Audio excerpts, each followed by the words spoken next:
In today's climate, nothing will make you a more accurate or confident shooter than Crimson Trace laser sighting systems. Get the immediate, decisive advantage of the world's only grip-integrated laser sights today. Shoot better. Stay safer. Crimson Trace.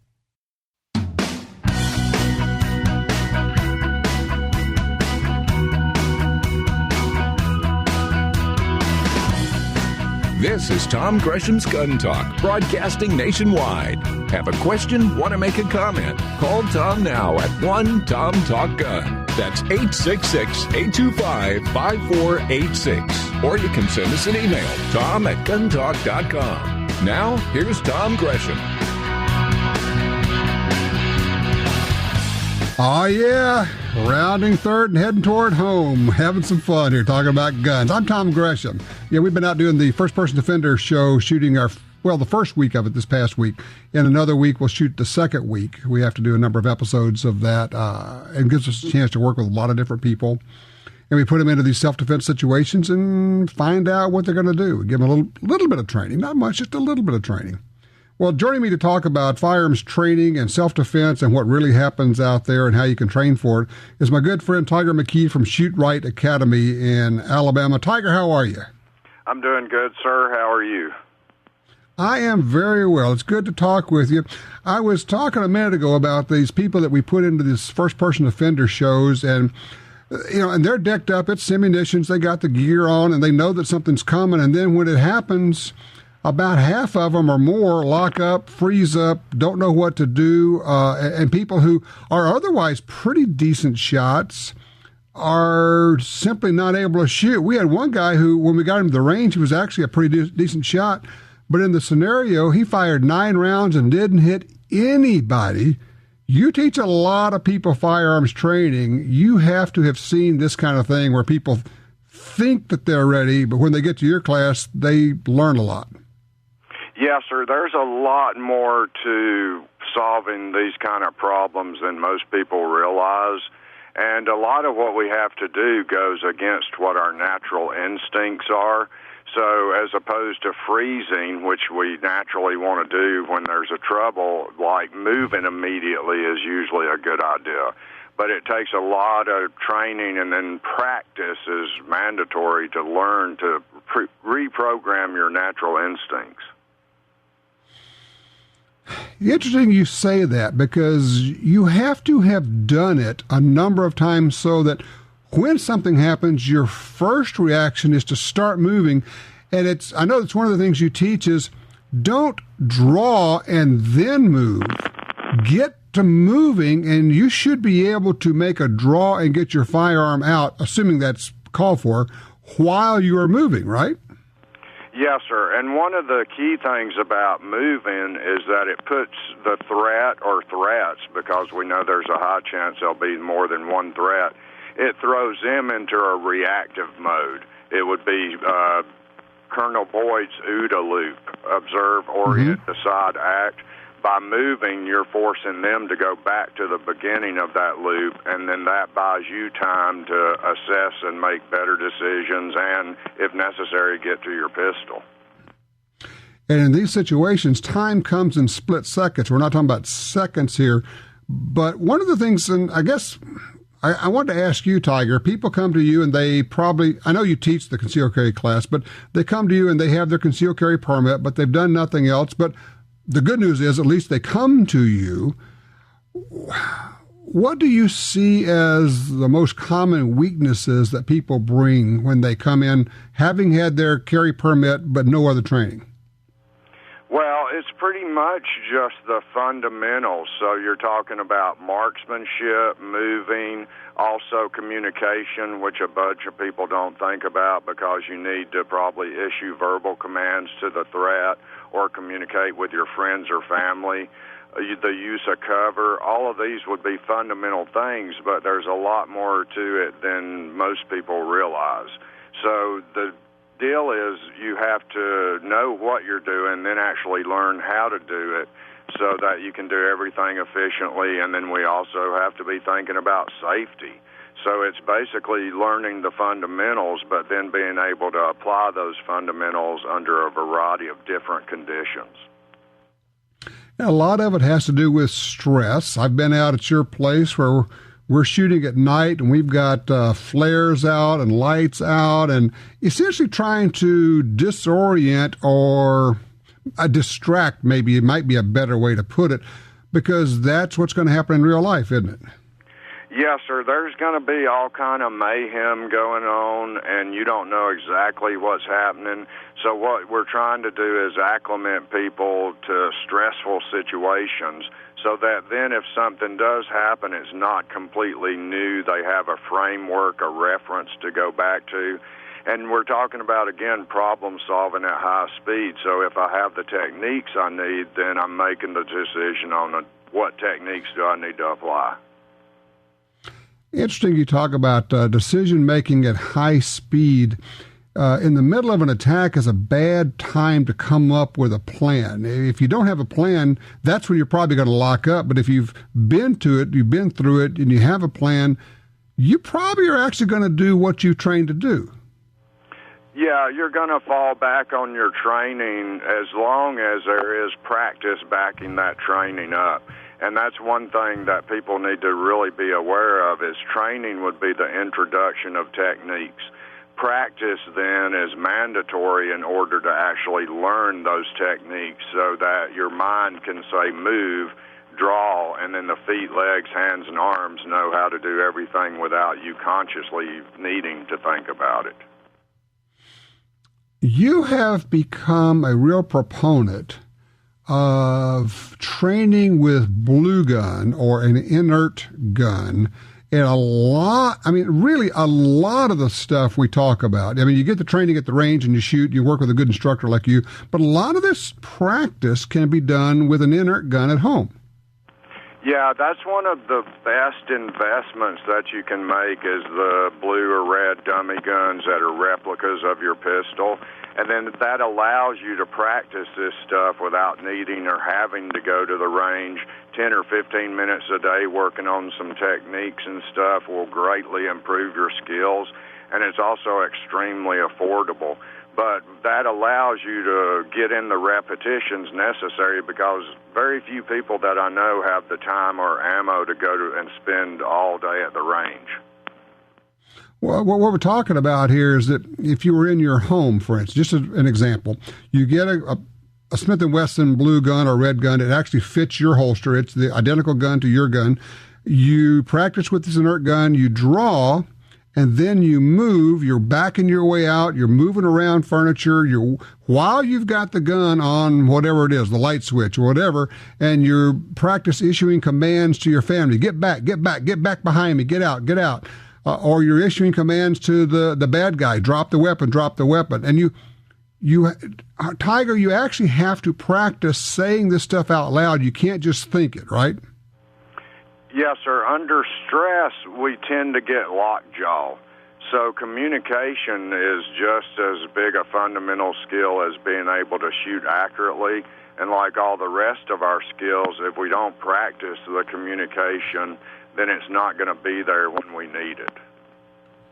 Exactly. Well, tell me how Shootrite is doing. How's the classes these days? Yeah, I know it's hot as the devil right now, but it doesn't matter. We're going to practice. We're going to train anyway. It is hot. We're still out there training, though. One of the big trends that we've been seeing is a bigger demand for the smaller private instruction. So we've been having, like, fathers, daughters, and mothers come out for training. And I really love to see that when families are doing this. Not only does everybody need to know how to do it, but also if you are with your families or friends, we're working in with team tactics, communication, and that kind of stuff so that it gets you prepared. Because if you have a partner with you and they can help you out, it does make things a whole lot easier. All right, let me ask you this. I've said this a number of times. I've never actually asked people like you who know what you're doing. But I've always said that if there are two of you who are trained, it's more than twice as good. It's actually, whoever knows, 3, 4, 5 times better. Is that overstating the case? No, it definitely has an exponential effect. So with two people, things are going to be a whole lot easier to handle than one by yourself. you're able to have two sets of eyes, which is a really great deal, eyes in the back of your head, so to speak. You can cover more ground safely, deal with there are threats, deal with them more efficiently. It's definitely got an exponential advantage. And even if they're unarmed, they can still participate in the confrontation. Well, yeah, they can still serve as eyes, and they can speak, that type of thing. They can, issue commands as well. So, but you have to practice it. Got to be trained. I love the fact that you're working with families. For those that might want to take advantage of this, you could go to Tiger's Place in Alabama, but also you'll travel. Am I right? Oh, yes, sir. We've been doing some off-site courses and stuff, and I always enjoy that because I get to see different parts of the country, and we're spreading the gospel, so to speak. I love it. And Tiger's Place is Shootrite Firearms Academy, and it's SHOOTRITE. And the website is shootrite.org, SHOOTRITE.org. And, of course, you can get Tiger's DVD, Fighting with the 1911, which is about a whole lot more than the 1911, as well as his fabulous book, The Book of Two Guns. Tiger, one of the things I appreciate about you is you've always been a student of teaching, and you are, in my view, and I think it's the highest praise, honestly, is that you are a world-class educator. It just happens to be about firearms. Well, I appreciate that. I'm always striving to be as much a teacher as I can versus just an instructor. I'm working on it and getting better every day. Yes, you are. Tiger McKee from Shootrite Academy. Thank you very much. Appreciate your time. All right, we're open lines now. Have you ever thought about getting an inert gun for training? Tell you what, when we come back, I've got a tip for you. Something that we've been working on, we've been using in the first-person offender. It could be a way, if you get into a shooting, to keep you from getting shot by another good guy and to keep you from getting shot by the police. I'll tell you that when we come back.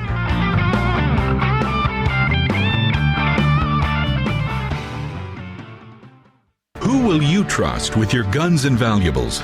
Liberty safes are the best built and most secure safes on the planet. They sell more gun safes than any other brand. It's about trust earned through performance. If your Liberty safe is damaged by fire or attempted break-in, they'll send a new safe right to your home. Protection from thieves and fire. Trust the #1 maker of quality gun safes. LibertySafe.com. You got your carry permit, and that's good. But you know you could use more training. Get the DVDs, which have what you need. Springfield Armory presents Concealed Carry 1 and Concealed Carry 2 with Batagroup. Learn specific concealed carry skills from Top Gun fighting trainers. Get trained. Be prepared. This really is life and death. ShopGunTalk.com. That's ShopGunTalk.com. No matter what gun you have, you want it to hit harder, shoot faster and flatter, and be more accurate. You get all that with the ammunition from Double Tap. Double Tap's experts select the best bullets, then load them to higher velocities while keeping safe pressures. Shoot small groups. Shoot farther. Use custom hunting loads in your handgun or rifle. Even fire 2 projectiles with 1 shot. DoubleTapAmmo.com. That's DoubleTapAmmo.com.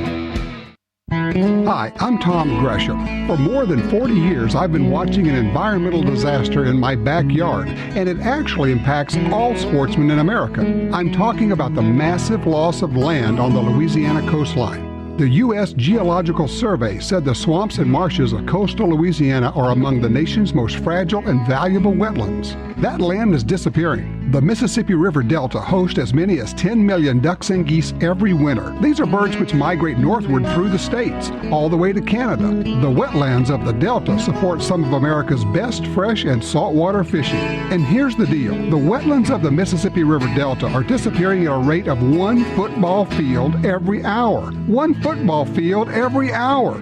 Gone. We can reconnect the river with its wetlands and restore the Delta, but we need your help. Please visit vanishingparadise.org. That's vanishingparadise.org. The Ruger LC9S, a striker-fired version of the award-winning Ruger LC9 pistol, has a short, light, crisp trigger pull for faster, more accurate shooting. It's just slightly larger than the incredibly compact LCP and provides personal protection in a slim, lightweight, concealable handgun. It also fits all existing LC9 accessories, including lasers, holsters, and extended 9-round magazine. The Ruger LC9S, another rugged, reliable firearm from Ruger.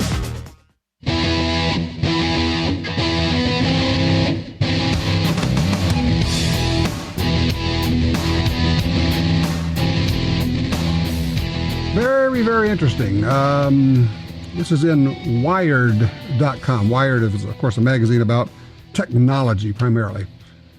The article is titled, Google's Search Algorithm Could Steal the Presidency.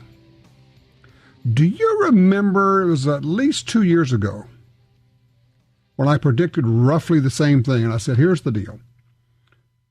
All it would take would, probably 3 or 4 years ago now, all it would take would be somebody at Google to change the algorithm somewhat, just slightly, so that searches about, in our case, guns, gun violence, gun crime, come up with more stories about the misuse of guns than they do about the legitimate, lawful use of guns, and you can move public opinion. Google is that powerful. In this case, they're saying, in a close election, people will type the name of a candidate into the search engine. And if it comes up with more negative stories than positive stories about certain candidates, that can move the vote. My guess is this. Every time I think I'm ahead, I'm actually behind. My guess is that it's already taking place. It already has taken place. The wonder is, how would you ever know?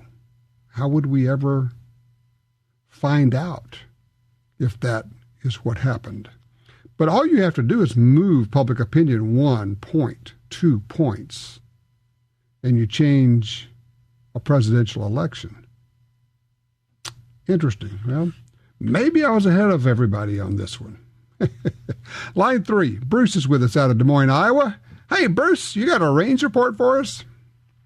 Yeah, Tom, range report and a question. I got one of your GT20s.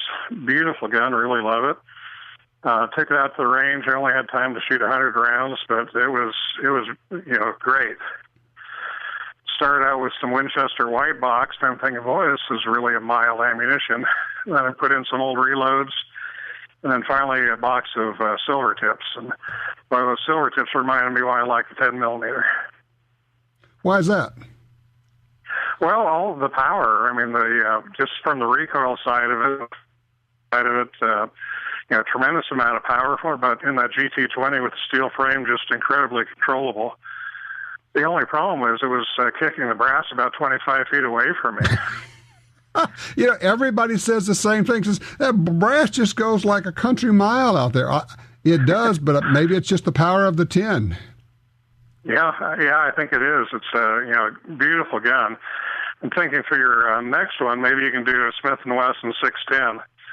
But see if you can get one without that stupid hole in the side with the lock. Well, you know what? I'll talk to him and see if that's a possibility. And you know what happens is it's all about the lawyers. Will they let us do it? Oh, yeah. Yeah. All right, you got a question about hogs. Yep. So all right, how about hogs? Question for you about hog hunting in Texas. Mm-hmm. So I've never done it, been kind of interested in it. From what I've been reading, the hogs down there are kind of considered a pest and destructive, and the ranchers hate them. But every time I try to search on hog hunting, all I can find is people that want, $500, $600, $800 to take me hunting. I would think if they're that big a pest, there should be a way to get in touch with a rancher just to go shoot. It's a good question. Right now, and yes, you're right, they are a problem, not just in Texas, but a lot of places. But what's happened is people have come up with the landowners have figured out that hog hunting can become a revenue generator. just as they have, especially in Texas. Of course, hunting leases are the way of the world in Texas. So you can't go anywhere and just hunt for deer. You have to pay somebody, and sometimes a lot of money, to hunt for deer in Texas. That model is now being applied to hogs. Now, there may be places where you could go if you could make the connection with the landowner, and they would say, yeah, just come on in and hunt hogs. The problem is finding the landowner, and that's what these hunting operators have done. They've gone there and they have gone around and talked to these landowners and say, is it okay if we hunt here? And they go, yeah, fine, sure. From the landowner standpoint, imagine this.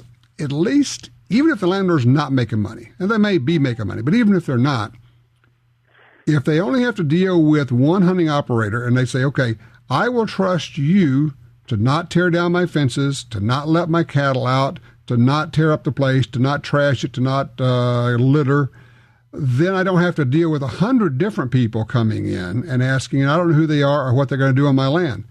I kind of get that. So that's the reality of it. In your case, if you say, but I would like to go down and hunt, but I don't want to spend all this money, here's a thought. You might want to contact the Chamber of Commerce of a number of smaller, not like Houston or Dallas, but smaller places, and see if they can put you in touch with landowners who might want to have people come in and hunt there. Tell you what we'll do. I'm going to put out a call. If somebody knows of a way or some resource that would help you find places where you could hunt hogs, because it's true, a lot of landowners would like to get these hogs taken off, as many as possible. Is there a way to find them? I mean, for all I know, there may be a website that lists that. How do you contact the landowners? How do you get access to go hunt hogs? Do you have to go through a hunting guide, a hunting operation somewhere? What's the value of one versus the other? If you've got an answer or a thought on that, by all means, give me a holler here. Our number is 866-TALK-GUN, or just dial 1-TOM-TALK-GUN. That will get you in here. In the meantime, what have you been shooting? What do you like? What do you hate? Do all your guns work the way they're supposed to? If you have one that's not working, either get it fixed or get it gone. There's no point in having one that's not working. At least that's my thought. 866-TALK-GUN.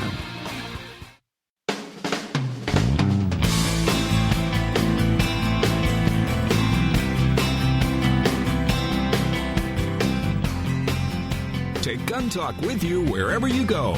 Now streaming through Stitcher, iHeartRadio, iTunes, YouTube, and the Gun Talk app, available for your Android or iPhone. Just search Gun Talk in the App Store. Now back to Gun Talk. You know, we're talking about the First-Person Offender series, and we're shooting our third season of that video series now. That's all available for you on YouTube. Just look for First-Person Offender. A lot of people say, how can I get training like that? How can I go get that force-on-force training?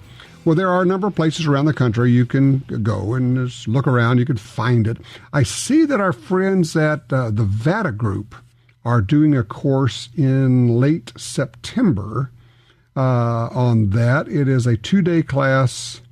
Let's see, a force-on-force training. Yeah. So if you're interested in that, go to their website, VADA, that's VATA, VADAtrainingcenter.com, VADAtrainingcenter.com. You can sign up for that. It's being held in South Louisiana. Worth the drive, worth the flight. Good trainers who really know what they're doing there. I love their description, by the way. They're talking about the force-on-force training. They say, caution, this course involves getting shot at with Simunition's FX marking cartridges. The marking cartridges are painful. Yes, they are. And can damage clothing and break the skin. Yes, they will. This course will involve physical as well as mental stress. Participants must be in good health and physical fitness to attend. Then in all caps, you will get shot with FX marking cartridges. It will hurt. And it will be the most realistic training of your life. Yes, to all of those. VADA Training Group, VADAtrainingcenter.com will get you in there. Very interesting stuff there. Scott's online too, out of Carson City, Nevada. Scott, help me out on building a backstop for shooting. Yeah, Tom, your caller last hour talking about putting together his thing with truck tires. It sounds like a good idea, but there's a couple of things that occur to me. The first one is just compliance with environmental stuff. This is not my expertise, but in the past, state and federal environmental groups had treated anything with tires in the ground as a landfill. And so you need to talk to those guys before you do this, just to avoid problems. Sure, good thought. All right.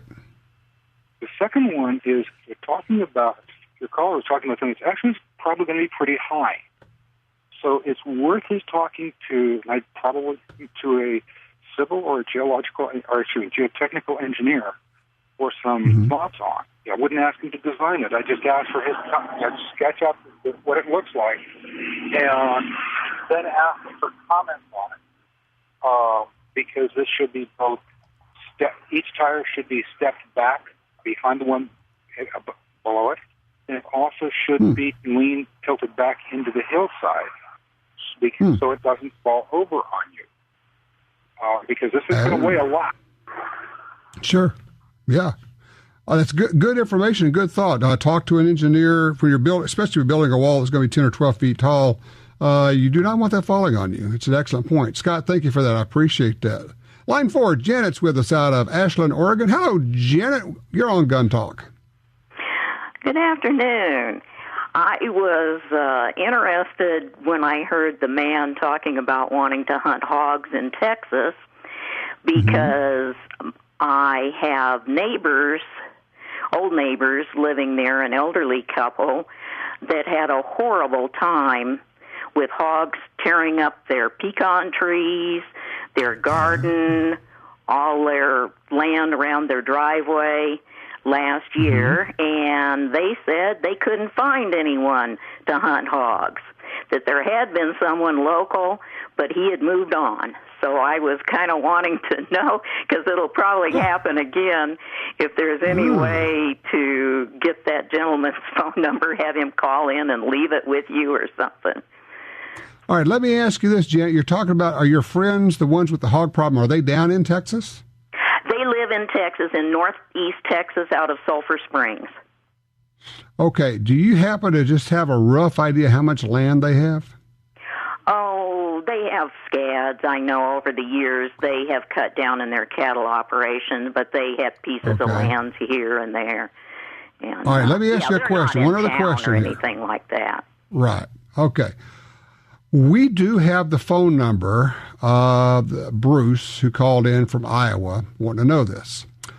And would it be okay with you, because we never would do this without your permission, if we contact him privately and gave him your phone number and put the two of you together?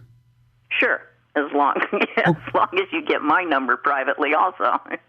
Well, yes, indeed, of course. Yeah, we're not giving any of this out on the air, obviously. But yeah, we could connect the two of you and make that happen, and then you can, let your friends know, hey, this is what's going on, and then they could take it from there. But it does bring up the point of there are people out there who have land, and that may be only 100 acres, but maybe 1,000 acres. These hogs are horrible. What they do to your land, they just decimate it. It's like somebody coming through with a monster rototiller and just tearing up all of your property. And a lot of people are just desperate to do something about these hogs. And they keep populating at the rate of a couple of litters a year. It's insane how prolific they are. Yeah, and these people aren't hunters. They always let us hunt on their land when we live back there. But they're not hunters, and they don't run with a hunting circle, so... Well, there you go. So they need some help. And tell you what we'll do. You stay on the line, if you would. We're going to verify, make sure we get the right phone number for you. And then we're going to contact Bruce in Iowa, and we're going to put the two of you together. We'll make that happen. Here we are, putting people together so that we can help out with the conservation, because trust me, killing these hogs, that's good for conservation. 866-TALK-GUN. Don't go anywhere. Now, Janet, you keep holding on there. 866-TALK-GUN. We'll be right back with more Gun Talk.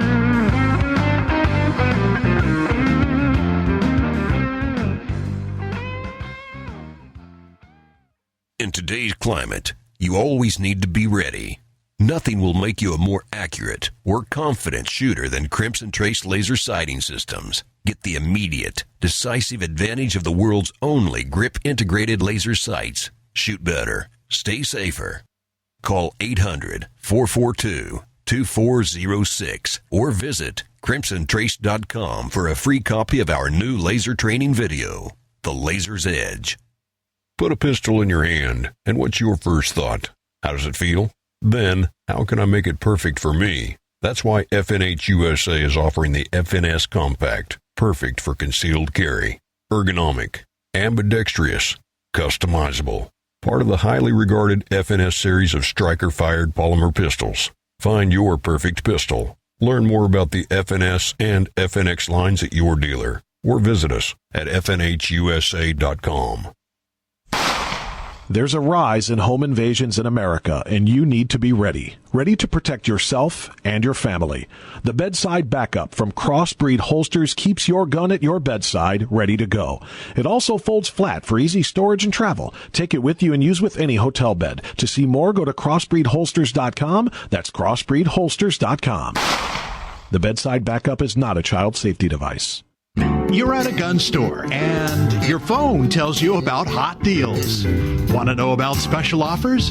No problem when you have Gun Dealio, the free app for your smartphone. Gun Dealio delivers the latest deals on guns, ammo, and extras direct to your phone. Don't overpay for your shooting gear. Get Gun Dealio. It's free at the App Store and Google Play. Trigger the deals with Gun Dealio. GunDealio.com. The Black Hills. There's nothing like it on Earth. The kind of place where characters become legends. Wild Bill Hickok, Crazy Horse, Calamity Jane. Pick any part of the world and you'll find people go there to make it their own. But this is where people come to get made. This is the place that made the people who make the best ammo on Earth. Black Hills Ammunition.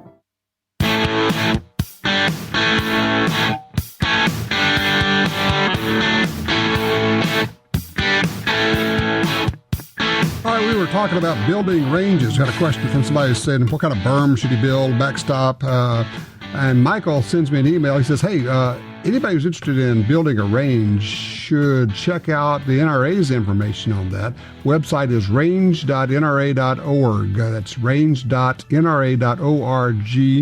Got all sorts of information. They've got a range technical team, NRA range development and operations conferences. They've got a source book that you can get all about building shooting ranges, lots of information. You could even apply, if it should work for you, you could apply for an NRA range grant if you have a club or an operation like that. So very interesting stuff. All righty, let me see here. Find out where we are. We are going to line one, and Donald is in Pensacola, Florida. Hey, Donald, I appreciate your patience. How you doing? Pretty good. How you doing today? Excellent. All right. The comment was on carrying a concealed weapon and toting groceries down the road and having somebody pull a gun on you. Uh-huh. That was it, right? Correct. The question is basically, if you're right-handed and you're carrying your gun on your right side and it's covered by a cover garment, it's concealed carry, which hand should you carry your groceries in, right-handed or left-handed if your gun's on your right side?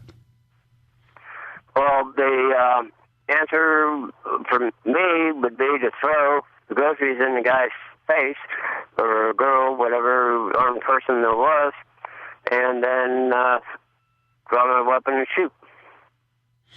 Okay, I can see where that could work. Now, the person is 25 feet away from you. Now what do you do? Don't engage in 25 feet. You just going to let them shoot you? No, if she's shooting at me at 25 feet, she ain't going to hit me. 25 feet is just 7 steps. That's nothing. No, 25 feet is 25 feet. Okay, it's 8 steps. 8 steps is 24 feet. But the thing is, you pull and shoot. No, that's my point. You can't throw groceries and hit somebody who's 25 feet away. That person may be accosting somebody else. That person may have just kicked in the door of the restaurant where you are. That person may be across the room someplace and you got stuff in your hand. And so the idea of, I'm just going to throw stuff. Here's the problem. And here's the basic problem with what you're talking about, Donald. You have in your mind what your gunfight is going to be. That's always dangerous because you have no idea what it's going to be. You don't know where it's going to come from. You don't know the distance it's going to be. You don't know who or how many people are going to be there. You don't know when and where or anything else about it, but you've got this idea, well, I'll just do this. I never said what the distance was, but you have this solution to the problem because you have this thing in your head about what it's going to be. You're not alone in this. Everybody does until they go get training and they go, oh, what?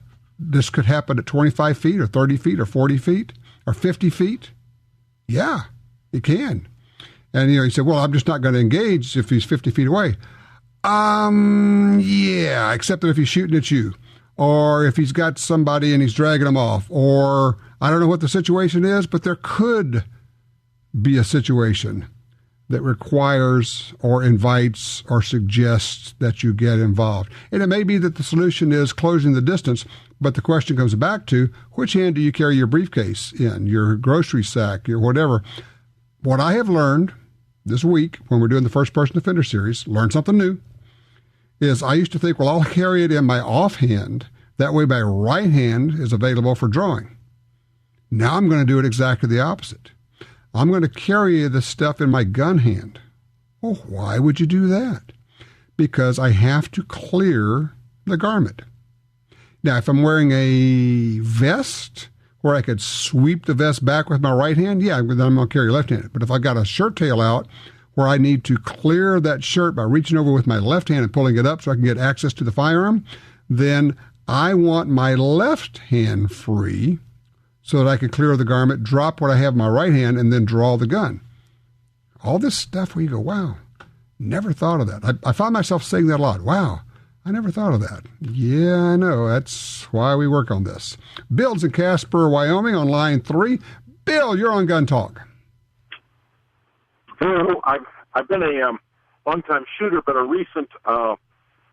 recently started shooting automatic pistols for the first time, and I went to a tactical handgun class with my Glock and a lot of reloads that I'd done, and the instructor told me that I should never use reloads with a Glock because they're prone to malfunction. Not in shooting, but in loading, failure to load. Have you heard that? Well, let me ask you, did you shoot your reloads? And if so, did you have misfeeds with them? Yeah, I shot probably 500 or 600 rounds and had 2 misfeeds. Okay. Are these lead bullets or are they copper-jacketed bullets in your reloads? Copper-jacketed. Okay. Generally speaking, reloads should not cause misfeeds if they are good reloads. In your case, you had 2 misfires or misfeeds in 500. That may or may not be a high number. It would not cause me a lot of concern, I will have to tell you. Now, having said that, I would certainly not carry reloads in my carry gun and my self-defense gun. But at the range, I'm going to use them all day long. I'm going to use whatever's cheap and reliable. The other thing is, if you're shooting ammo that occasionally misfeeds, I hope that you are learning to do a tap rack, get it back in, so when the gun goes down, you immediately take action and you get it back in the fight. You don't just stop and stare at it, as Chris Sereno says, like a frog staring at a wristwatch, going, huh? What just happened? We actually had somebody in the middle of a scenario, first-person offender scenario. His gun goes down and he stops and looks at it. He was a competitive shooter, and that's what they do. Can't get it back in action. And he didn't. And you guess what? He got shot. Be right back.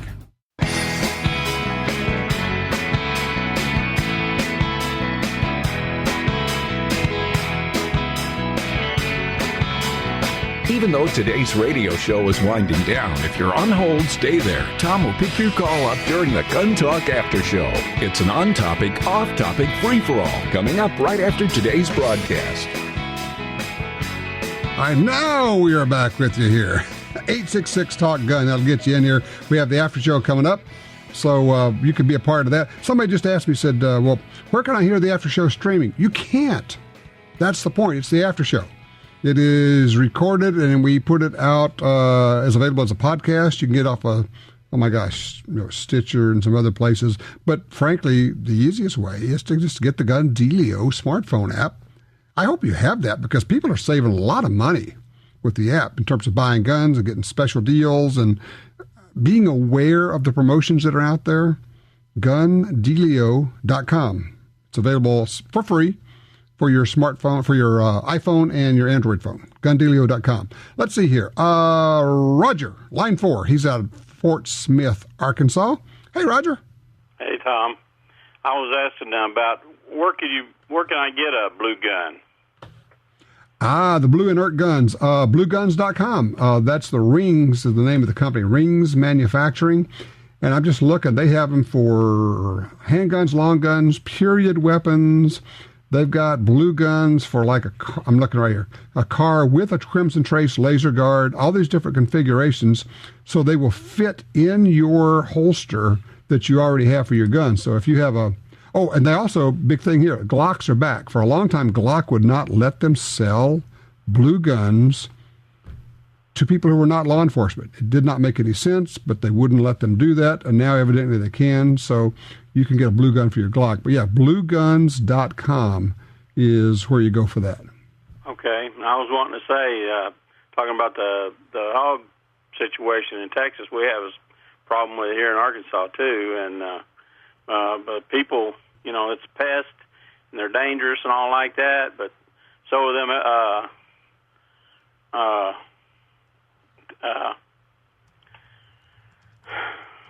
lions in Africa. They're killing them people over there, and they're not pets like the news media is trying to let out like they are. Right. And, everybody's got their, one man's pet's another person's killer. Yep, exactly right. And I appreciate the call. Yeah, you're right. The hogs are a problem all the way from Texas to the East Coast and pretty much across that line of maybe Arkansas-Missouri state line. I'm not sure if they get up further north than that into Missouri and such, but all the way across all those states now have monster hog problems these days. So there you go. Let's see. Let me question for you. Did William want to wait till after show, or are we going to get him on now? Okay, let's do this. Let's call up line number 1. Let's get William in here from California. Hey, William, you're on Gun Talk. How you doing, Tom? I'm good. Hey, I've got 2 questions for you. One is completely random, has nothing to do with anything, and the other one is more political. How do you pronounce, or how is the proper pronunciation for Lapua? Is it Lapua or Lapua? I've always heard Lapua, and but I will hear some people say Lapua, but I think it's the Lapua, the 338 Lapua. It's what I hear. Now, I understand that that's an American, and not just an American, but a Southerner. So who knows what it's actually supposed to be? Look, tell you what we're going to do, William. I'm going to pop you back on hold here. Don't go anywhere. We're going to bring you in on the after show. For everybody else, here's what I'd like to do. Your takeaway for today, for this week, is think about getting some more training. If you don't have any, think about getting some training. I mentioned the idea of how do you not get shot by good guys or cops. How about if you get into a shooting right afterwards, start yelling, call 911, call 911. Guess what? Bad guys don't say that. Good guys do. You be careful out there. Carry, watch your 6.